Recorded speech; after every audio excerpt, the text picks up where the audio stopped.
తెలుగు రాష్ట్రాల్లో అతిపెద్ద lift manufacturer lifts ట్రై.com dealership కూడా ఇవ్వబడును. శ్రీకాకుళం జిల్లా కవిటి మండలం కరపాడు గ్రామంలో విషాదం చోటు చేసుకుంది.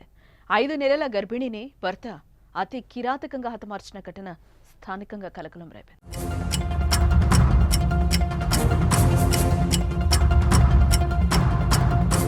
శ్రీకాకుళం జిల్లా కరపాడు గ్రామానికి చెందిన దిలీప్ అదే గ్రామానికి చెందిన మీనా 5 ఏళ్ల క్రితం ప్రేమించి పెళ్లి చేసుకున్నారు. వీరికి 3 ఏళ్ల పాప కూడా ఉంది. కాగా ప్రస్తుతం మీనా గర్భవతి. అయితే గత కొన్ని రోజుల నుంచి భార్యాభర్తల మధ్య అనుమానంతో తరచూ చిన్న గొడవలు జరుగుతున్నట్లు స్థానికులు తెలిపారు.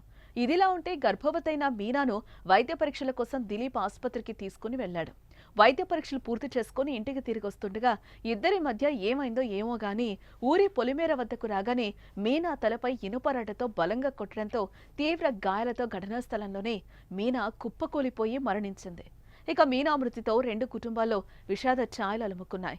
గర్భవతి అని కూడా చూడకుండా భర్త ప్రవర్తించిన తీరుపై స్థానికులు ఆగ్రహం వ్యక్తం చేస్తూ ఉండగా తన అల్లుడు ఉద్దేశపూర్వకంగానే హత్య చేశాడంటూ బాధితురాలి తండ్రి బోడయ్య ఆవేదన వ్యక్తం చేస్తున్నారు. నిందితుడిని కఠినంగా శిక్షించాలని డిమాండ్ చేస్తున్నారు.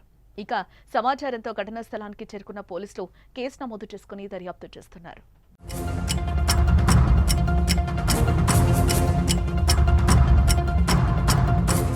చిన్న రాడ్తోని తల మీద పొడిచారనమాట.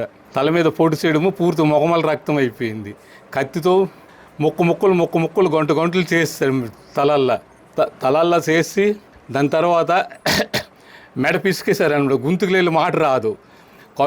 బొగ్గుల మీద బొగ్గులు గిగ్గులన్నీ వాసుపునిలాగా కుట్టేసి దాని తర్వాత ఇక తోసేశారు. తోసేసిన తర్వాత ప్రెగ్నెంట్ అయింది. 5 మాసాలు ప్రెగ్నెంట్ అయ్యేంత కడుపు మీద తన్నేశారనమాట. అంటే చేసింది మాత్రము అతని భర్తే దిలిపే చేశారు ఈ పని. ఇంక ఎవరో 2-3 ఉన్నారనుకొని డబ్బులు కట్టి తీసుకొచ్చారు. మరి ఎవరో వాళ్ళు దొరకలేదు. వాళ్ళ పేర్లు తెలియదు. ఇతని పేరే తెలుసు.